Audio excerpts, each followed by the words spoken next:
I'll move the camera slightly, I think.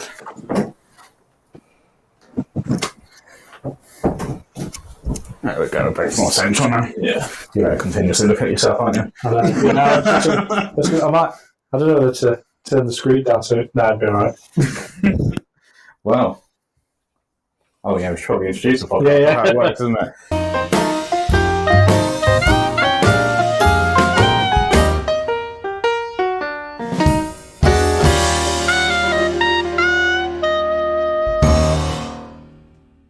Hello and welcome to the No Format Required podcast, the only podcast that takes about an hour to set up because we're trying new stuff. It has literally took an hour. It came around, about an hour ago. Yeah, I came around about 7:10. It's now almost 8 o'clock. We spent more time setting up the podcast than we do actually recording it. Well, hopefully next time it'll be easier. Yeah. It's just that we're doing all these testing to make sure that, because we've had a few issues the last few records, yeah, we want to make sure we get it right. Mike had a lot of his adult entertainment up on his laptop as well. Needed to Very get much as well. so, very much so. But yeah, glad to be back. How long has it been?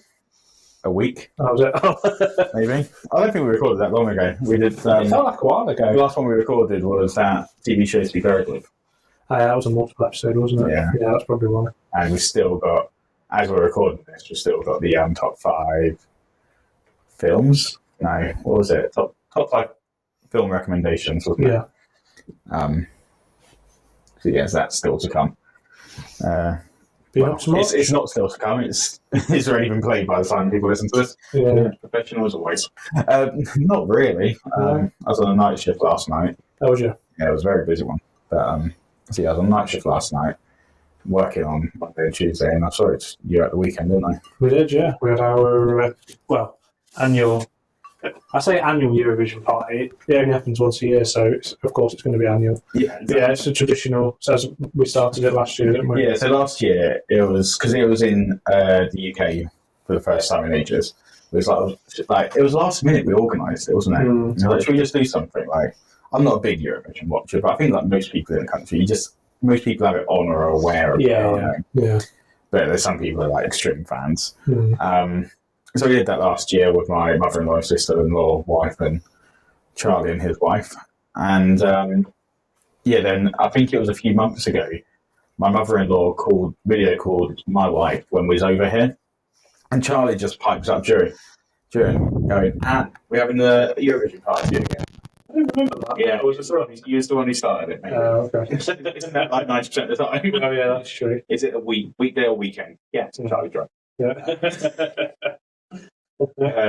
So you organised it, and I ended up hosting it. We all brought in 2 meals. Yeah. From a country which was the worst mistake in the world. Way too much food, wasn't there? Yeah. And then to the point where you gave us a cake box to bring stuff over that was like full of stuff as well. We had all sorts. So what did you make?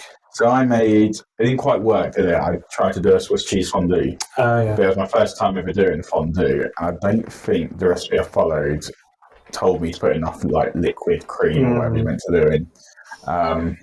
So yeah, I did that, and I did Swedish meatballs, which was you didn't have a ton of them. Well, there were loads the day of them. before, me and Lauren and George went to IKEA to get Swedish meatballs. We had Swedish meatballs ourselves for dinner because it's half price on Fridays at IKEA for food. Yeah, I don't realise that. So it was literally like £2.50 for 12 meatballs. Okay. And mash and peas and whatnot. So we did that, and then at the end brought a big 1 kilogram bag of meatballs. Brought it home. Completely forgot about it. We left it in the car. And realised when we opened on the boot the day afterwards. So then we had to go to Tesco to find more meatballs. So I was quite annoyed about that. You had like a mixing bowl just absolutely full of them. And I just feel like I kept sort of like nibbling them throughout the night, and the bowl never seemed to go down. Anything seemed to increase. 2 days worth of it. Did you? 2 days worth of meatballs. They were nice though. They were nice. And then my wife did Nappy Kanka, which is Polish like open top pizza. Oh yeah, that was nice. And what else did she do? I can't remember what. Oh yeah, Belgium. So she bought some Cadbury's chocolate, which is traditionally Belgian chocolate. Yeah. You did. So I did my German/English sausages with a jar of sauerkraut. Which I was the only one who ate. Yeah.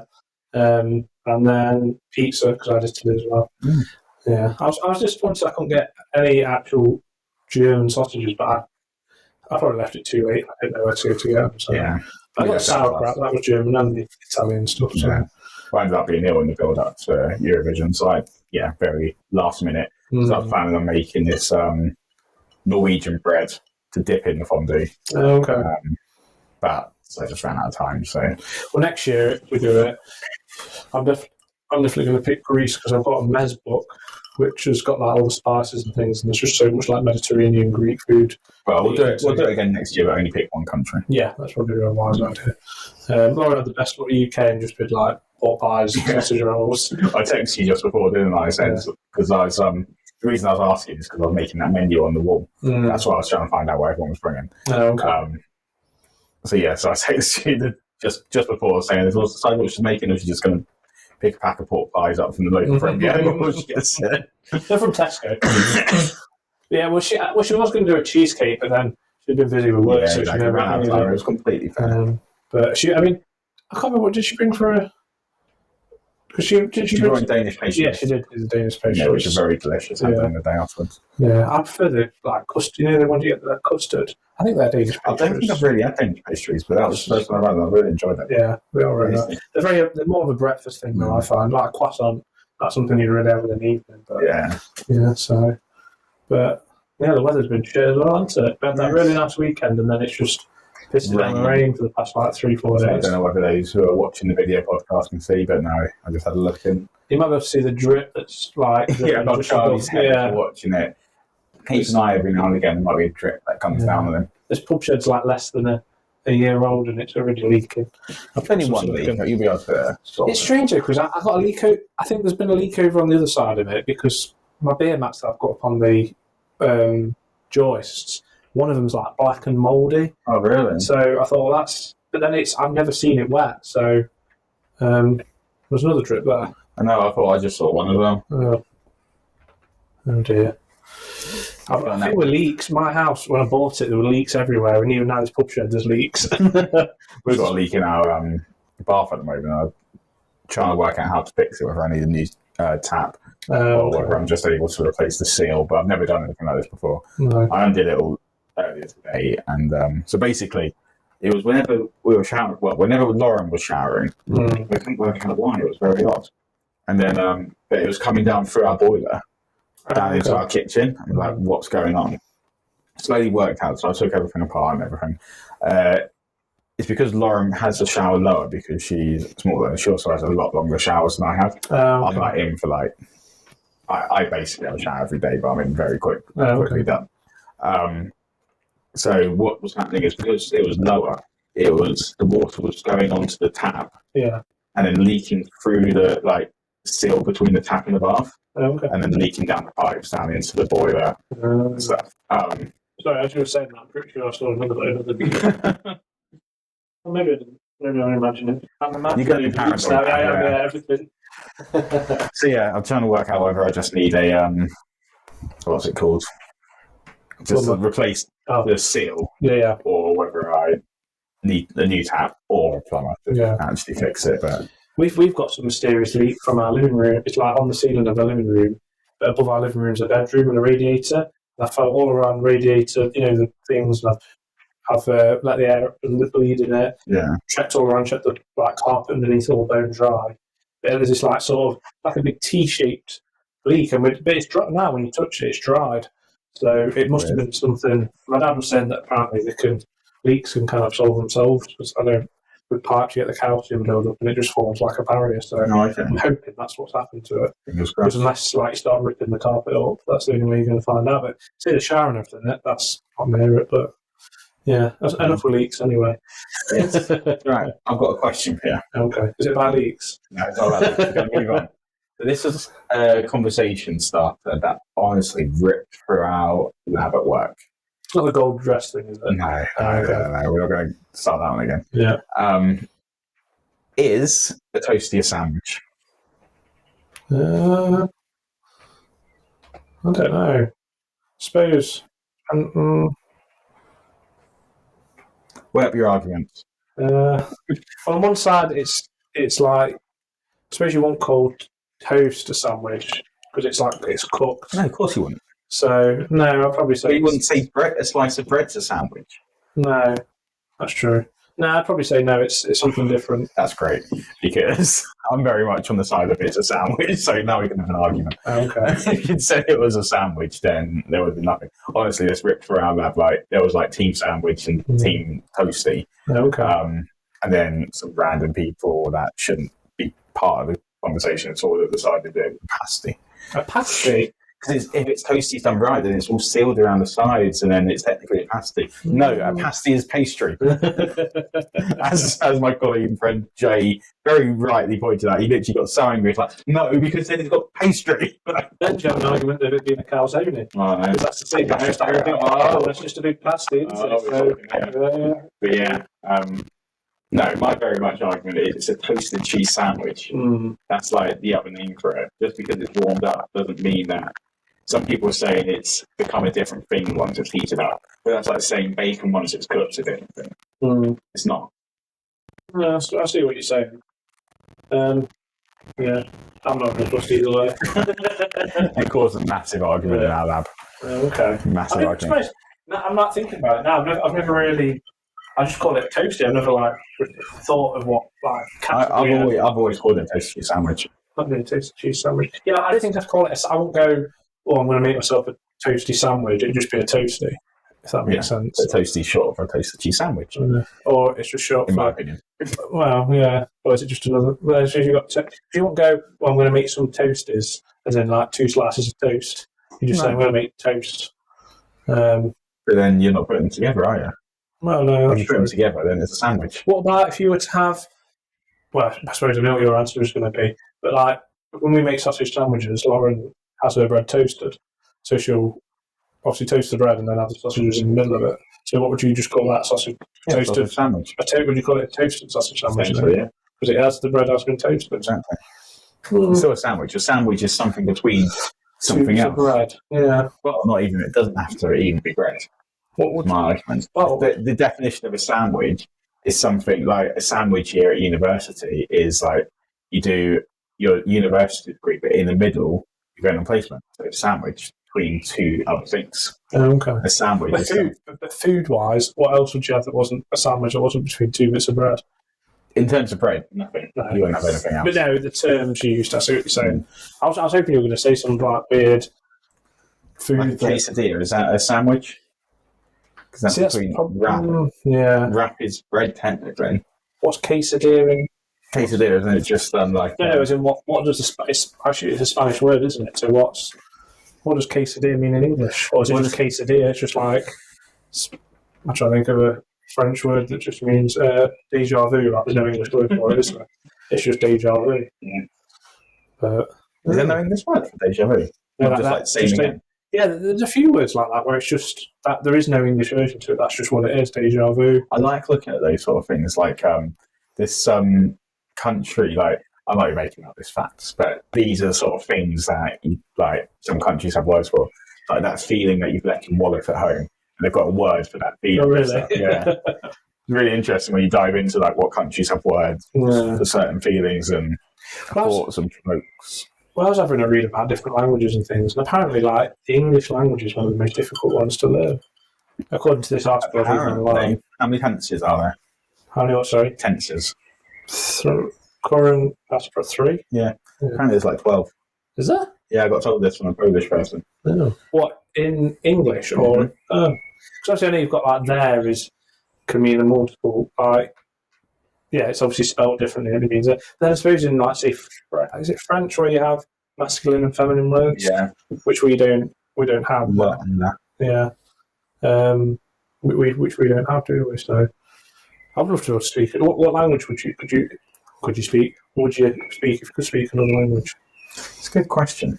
Like, would you pick a very sort of language that sort of I don't know, like Mandarin or Cantonese or That's Spanish? What I was thinking of, like.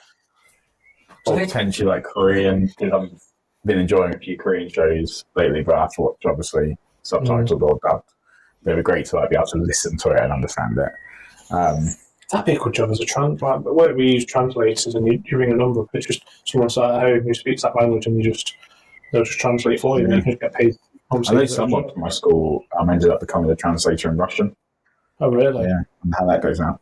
Well, yeah. Well, the thing is, it's probably a good one at the moment. Yeah. My dad knew someone that used to track. She could speak Russian, and she used to work for like MI5 or not maybe not MI5, but the intelligence services. Okay. Because obviously I think it was during the Cold War, so they were kind of they needed to know what the enemy was saying, as kind of thing. I just felt on the trip. So I suppose I don't know what answer it. I was Spanish because that's like a lot of countries around the world that speak Spanish. Then I've always liked German. Or do you pick Cantonese because it's obviously China is sort of very big growing economy, and there's a lot of businesses doing business over in China. If you were doing it to kind of make money, if you will. I was German. Yeah, exactly. What did you do at school? I did German I didn't do a GCSE there, I just did it up to year 9, I think it was. Well, we did French and German. Then you picked, so I think I picked German. I can't remember even. I think I did French up to year 11, but in year 8 is when we got. So first year, one half of the year did German, one half did French for us. And in the year 8, you got to pick up second language. And it was either, for us, we did French, that main one. So it was either German or Russian. Well, Russian. Yeah. God. So I chose Russian. Yeah. So I could speak a bit of Russian, like back in the days. Can't anymore. Dosvidanya is probably as far as I go now.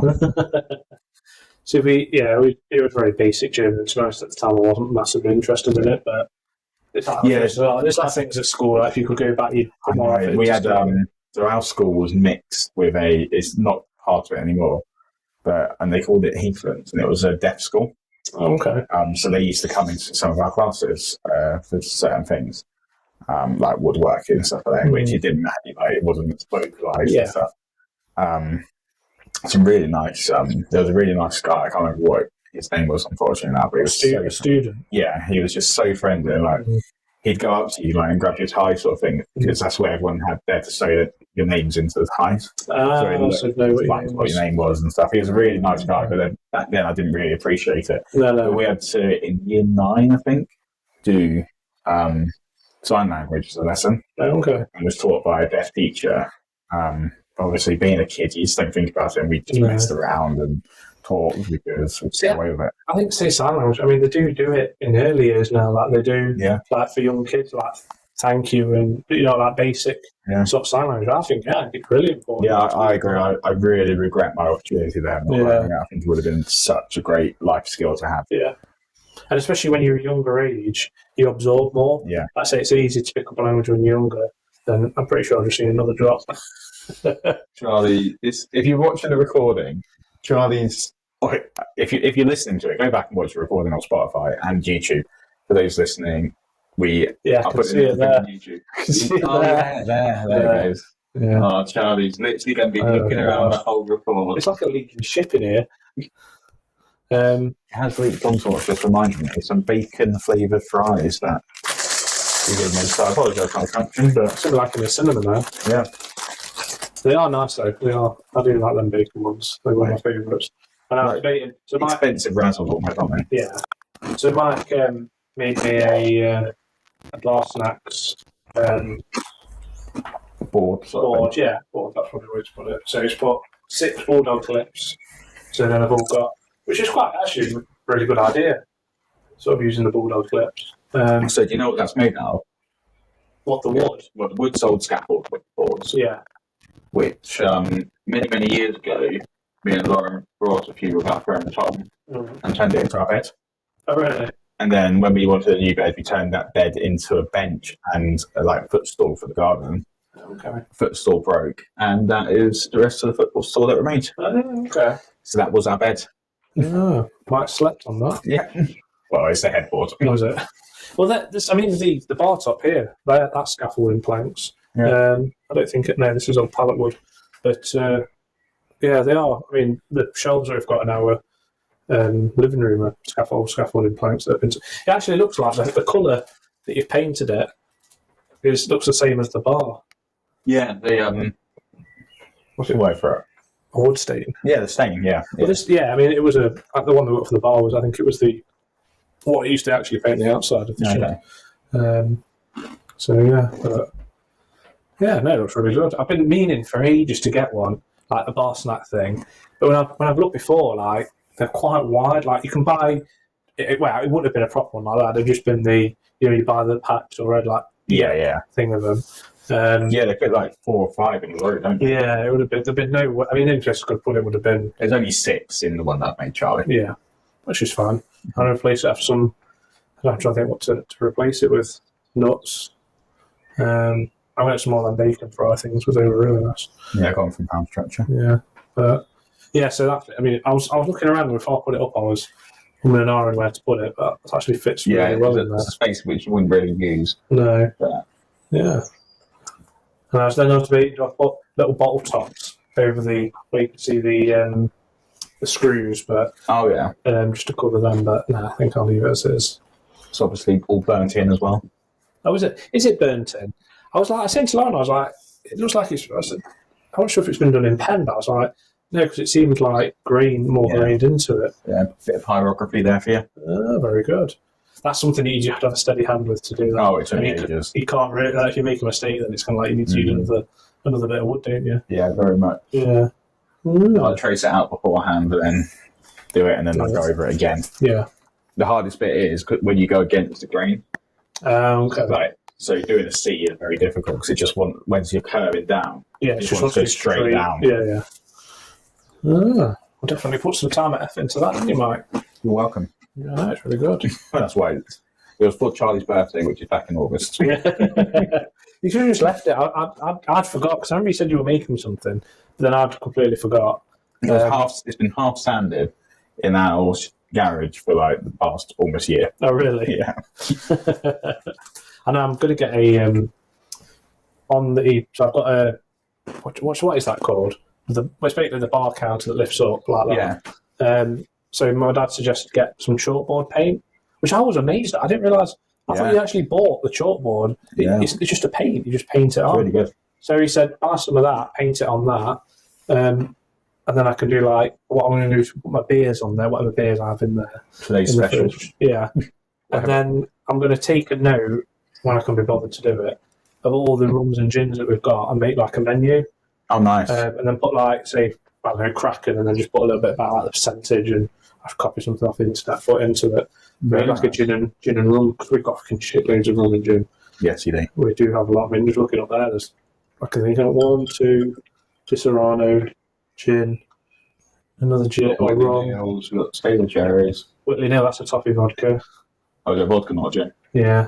So we've got toffee vodka, Sailor Jerry's, Kraken, Disaronno, there's some sort of gin. Yeah. I think that might be a gin as well. And then that's one of the ones I got back from Mauritius. It's the ones where you can use it and then fill it back up. It's got like the flavour, whatever is inside it. It has all that bits of spark and spices. But the only thing with that is that I did open one. Botanicals, that's it. But I ended up having to kind of filter it as I poured it out because there was like bits of it coming out with it. Did we have some together? I think we did. Yeah. I bought 3. Yeah, I bought 3 bottles of it back. So I've got so much rum. So much rum. And Lauren's got so much gin. So, I just caught myself in the reflection. I was really fat then. I was like leaning on my belly, pushing it down. What did they say? The camera adds pounds or something say stupid like that. But yeah. Well, I started playing this new game come out on the Game Pass. Well, it's come out generally, but I'm playing with the Game Pass called Manlord. Never heard of it. You can buy it on Steam and things, but it's been released, but it's not the full game. If that makes sense. It keeps saying it's a game preview. It's not a demo, but it's like basically in development still. So they've kind of space. Yeah. No, it's not even. It's not an early access. They had an early access back in October, so I think it is actually. It probably still is really, because there's a few things on it that's still like not been developed yet. Kind of thing if you click on certain things, but it's basically it's a bit like Civilization, but more complicated. I found Civilization complicated. Yeah. Well, this one's like you can build an army and stuff, but you have to like build things to make the shields for the soldiers, and then something for the spears for the soldiers, and then the armor for the soldiers. You have to, and you build like it. I was reading a review on it, and somebody says it's like it's a game where you're sort of in depth, like to the point where you decided on crop rotations. Like crop rotations become your life on it, and it's very much true. I mean, I'm at second town now, and everyone's starving because like you get winter, then there's obviously no crops in the winter, and then if you have an animal like areas to hunt animals, but then they eventually, if you kill them all, they'll go, and to the point where you chop down trees, and you have to build, how they call it, like basically another building to have people that go and replant the trees. Okay. But yeah, you want to make one thing, you have to get the grain, and you get a windmill for the flour to make flour, and then you get something to make some bread. Like it's really to do one thing, you need to do three other things, but then to get that thing, you need to do something else. So it's I've been spending a lot of time playing it, to be honest. But it sounds a bit like in depth. What's that other game that's very in depth? There's Crusader Kings. Yeah, it is. I'd love to be able to get into it. I just haven't got the time to try and do it. Me and Adam were talking about it, and he suggested it to me. I think we both downloaded it, and I struggled at the tutorial, never mind the actual game. That's a real, very complex game kind of thing. That's what, if you had retired or you didn't need to work. It's an interesting game to play, isn't it? Yeah. Oh yeah. You know what? I don't know why any of this has reminds me of it, but there was a game, nothing like this, but you played God basically in this game. It was called Black and White. Yeah, that's and you had like this little creature that was like down on Earth that you sort of like controlled and got to do stuff. You cast spells in your villages and stuff. I remember that was amazing, and that should have been a proper franchise. I think they did a Black and White too. I never played it, but okay. I should remember that game. See, I like some of the older games. I think it was last year I did remastered Command & Conquer Red Alert, I think. Oh, really? And you could basically press the space bar for the old graphics or for the new graphics. So the gameplay was exactly the same. There was no different for the gameplay, just updated the graphics. But I must have spent a good sort of 4 or 5 hours, maybe even longer, playing it and trying to do it. But it's just annoying because you've got most strategy games now, it's like you have units that are grouped together. But this one, it's just like you create one soldier or one tank or one. So you have to double click, to do it. But I spent so many days on Command & Conquer, Red Alert, Tiberian Sun. Yeah, that was Command & Conquer, wasn't it? Yeah, Age of Empires. And what was the other one? Civilization. No, like I said, I couldn't get into that. I struggled with that. It was a step above for me. But the other one I played was Star Wars Galactic Battleground. Yeah, that was a good one. Me and my friends used to play it, and because at the time it wasn't, we were just around each other's houses, so we'd take it in turns where someone would create an enemy army, and then when you'd create your army, and then you give it to your mate, and they would create the enemy army, and then you'd have a go at trying to fight that army, and then which was good. I used to play there was another strategy one called there's a Lord of the Rings Battle for Middle Earth. There was 1 and 2. You've always told me about that. When you want to get it? Yeah, but you can't. Well, unless, which annoyingly I did have it on CD somewhere, but I obviously got rid of it years ago. I think a lot of the licensing for Lord of the Rings games has gone because you can't download it anywhere. It's not legal one that used to be amazing. Oh, the actual console one. Yeah. We had all 3 of them at Fellowship. Yeah, Twin I remember Towers, Two Towers being the best one. Yeah, Lord of the Rings Twin Towers. That would have been a bit of a darker story. Yeah, that would have been. Especially as the first Lord of the Rings came out in 2001. Yeah, that's true. Yeah, that was a good one because you could pick your character, didn't you? And again, I remember with a couple of my other mates, we were around and we'd because unfortunately, you couldn't do it 2-player. It was just 1 player. How could you not? I remember. I think it was the second one. I remember we'd take it into one of us would be. We'd pick a character. I was Legolas, mate was Gimli, someone was Gandalf. And we'd take it. And I remember my mum coming up and she'd made a massive pile of homemade sausage rolls for us. Nice. So I was associated every time I have small sausage rolls with that game from that thing. That's actually hilarious. Yeah. But it's a shame that because they were such good Lord of the Rings games. They were. But yeah, I wish I could buy it legally because that was such a good game, the multiplayer one. I've seen all this stuff online and you can download mods and stuff like that, but I'm not. Yeah, it's not worth it because it's illegal and God knows what virus can be downloaded. Very much so, yeah. But yeah, so it's a good try. I do like a good strategy game. Not classic Football Manager. But that is not this, isn't it, in a way? Yeah. And technically do a 90-minute game if you want to. Yeah, that's true. And I try and tell people about it that have not heard of it. It's like it's like playing an Excel spreadsheet, really. Yes. Like, you're not, like, someone told Lauren at first about playing it. She's like, would you not control the players? I was like, no. So it's like, well, what do you do on it? It's just like, you set the team up and watch the match. I did see a thing once in which like these jocks, if you will, were taking piss out of people playing Dungeons and Dragons, and then they went home and played Football Manager. Oh, really? And it's like, well, and then like the article was basically sort of copy. Was basically saying about how they're basically the same. Yeah. In terms of your Oh, career. Yeah. It's just, I suppose Football Manager is just a sports version of Dungeons and Dragons, isn't it, really? But yeah, it is an addictive game. There's a book that came out called Football Manager Ruined My Life. Oh, really? And I think it's about, I don't know if it's about one guy's story or it's multiple stories, but like people, I've read like things where people have like divorces and stuff because it's like took over the lads. They've become like effectively like addicted to it. And I can see it. It does have like, I've been like playing it and then looked at the time and gone, God, I've been playing it for quite a few hours now. I need to like come. I didn't used to play a lot. I used to play 2005, 6 and 7. Okay. The ones. I remember the one that I played, the big sort of like hack was getting Freddy Adu. Oh yeah. Early days. Yeah. There's a lot of like players that have been rated highly on Football Manager and then been really shit in like real life, and then the other way around where you've got highly rated players in real life that are shit on Football Manager. I like some of the AI players that come through when you're like quite far into it. Some of them just look terrible. Really? Yeah, like just their faces that they are. Just like one guy looks like a troll, and it's funny. And some of the random names you get and things like that. But yeah, it's good. It's a good game. I do get it every year. But apparently this next year's one, so it'll be, this is FM24, so it'll be FM25. Apparently there's some real big updates. It's going to kind of going to change it. I think they do it every so often because you can. Like this, I remember the first updates like 3D.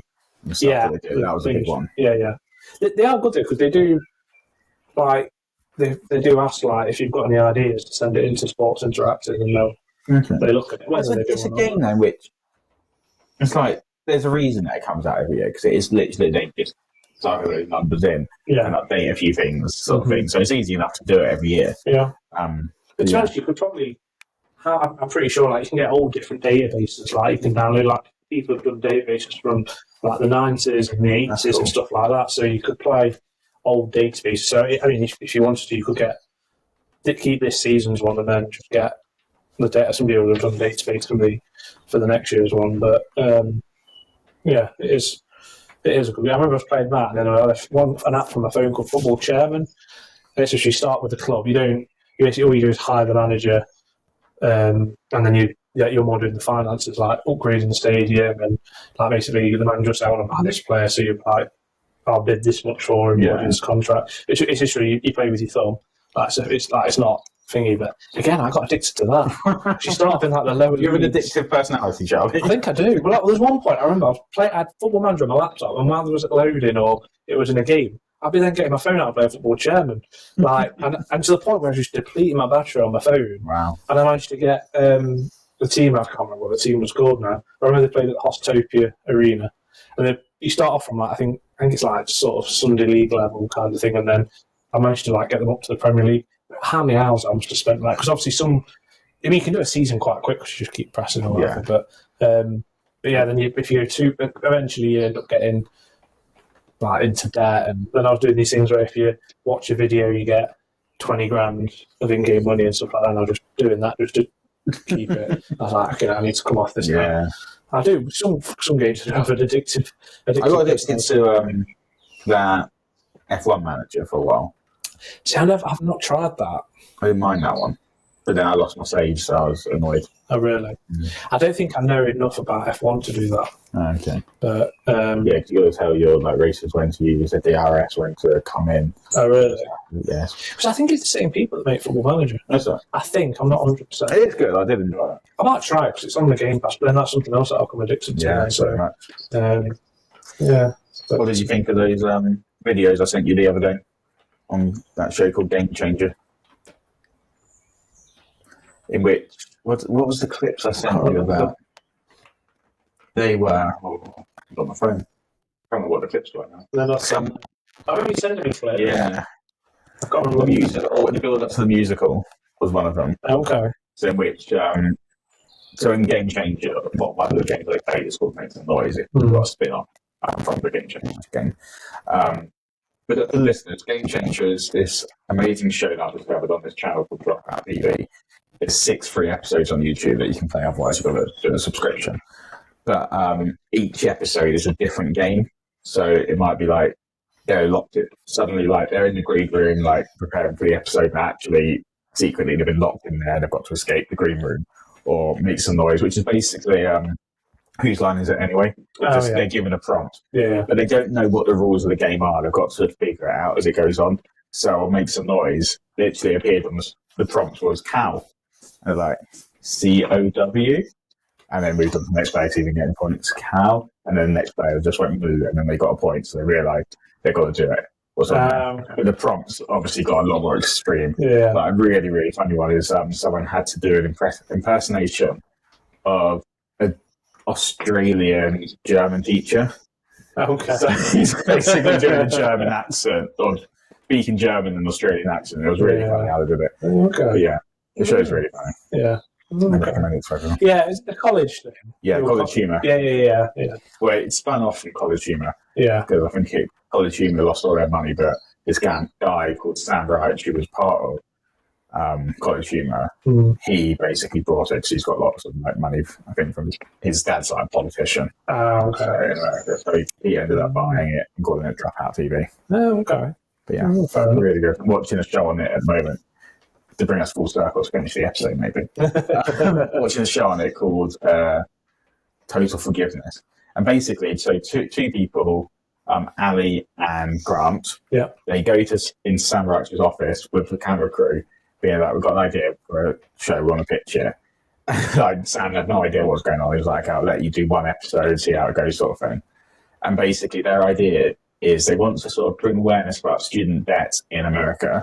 And both of them have a lot of student loans.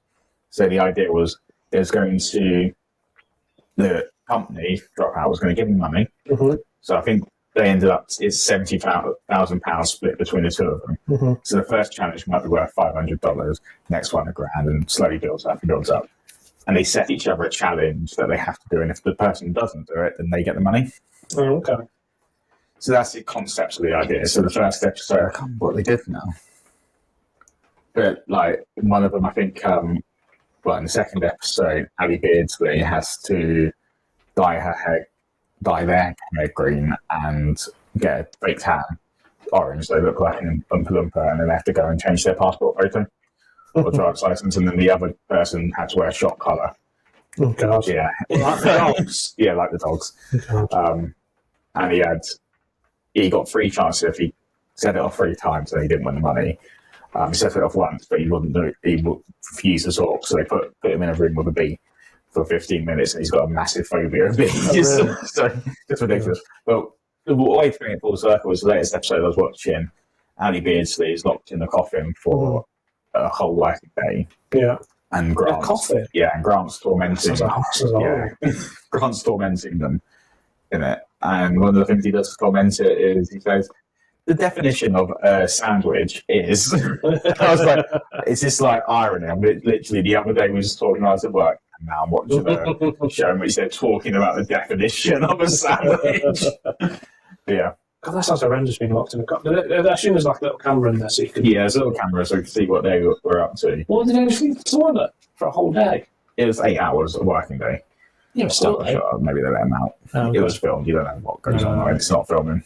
God. They gave him a sandwich as well for them to eat like at lunchtime. Yeah. A tuna sandwich, and they just put it in there and closed the door. Really? Which I thought was very funny. Yeah. Okay. It was a lot harder a challenge than Grant, so I had to go camping. He doesn't like camping, so it was a torture for him. Really? Yeah. God, camp naked in a forest in freezing winter than like go in a coffin. Really? Yeah. I'm not claustrophobic, but that's something that I've always if on telly when you see in films where somebody's like trapped in a coffin or boxing. Marriage of Brian Reynolds. Yeah, watch that. Oh. There was an era of like trapped sort of films. Remember Colin Farrell's Phone Booth? Yeah. But he wasn't trapped in there, though, was he? There was a sniper or something. Yeah, there's a sniper on him and told him he has to keep talking and stuff. Yeah. But in Bearers, I can't remember. No, I don't think.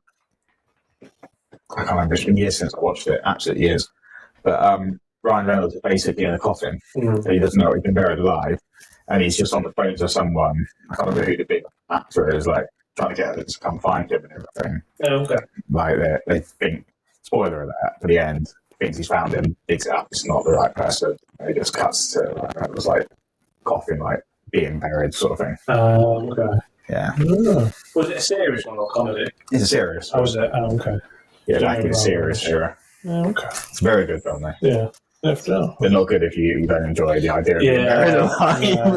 Yeah, it's not something. I mean, I was even watching Toast of London the other day, and there's a bit where he ends up he's doing this film, and he has to be in a coffin for part of it. Then the film like runs out of money, and the director kills somebody, and he ends up just being. He just has this phone that's Toast of London is so good, isn't it? Yeah, I do want to watch that Toast of Tinseltown, but I cannot find anywhere. Like I said, it's nowhere near as good, so you're not missing out. I do want to try and watch it though. You need to listen to the audio book as well. Yeah, we were talking about that the other day, weren't you? Shall we wrap it up? Yeah, let's wrap it up. Yeah. Let's leave it there because I'm also feeling really guilty every time I put one of these cushions in. They're really nice. I forgot you were eating them actually. Yeah, I've been trying to like munch them quietly. Yeah. I apologise if you've been getting them every now and then. But no, thank you for listening, and we shall see you next week. Yep. And as always, give us a subscribe, a like, a follow, whatever you call it, a 5-star review. Yeah. That'd be amazing. Yeah. Thanks for listening, guys. We'll see you next week. See you next week. Bye.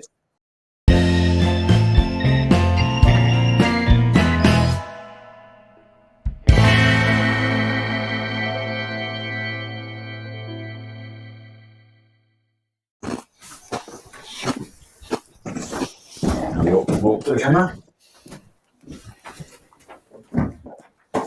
So just click stop, I assume. Mm-hmm.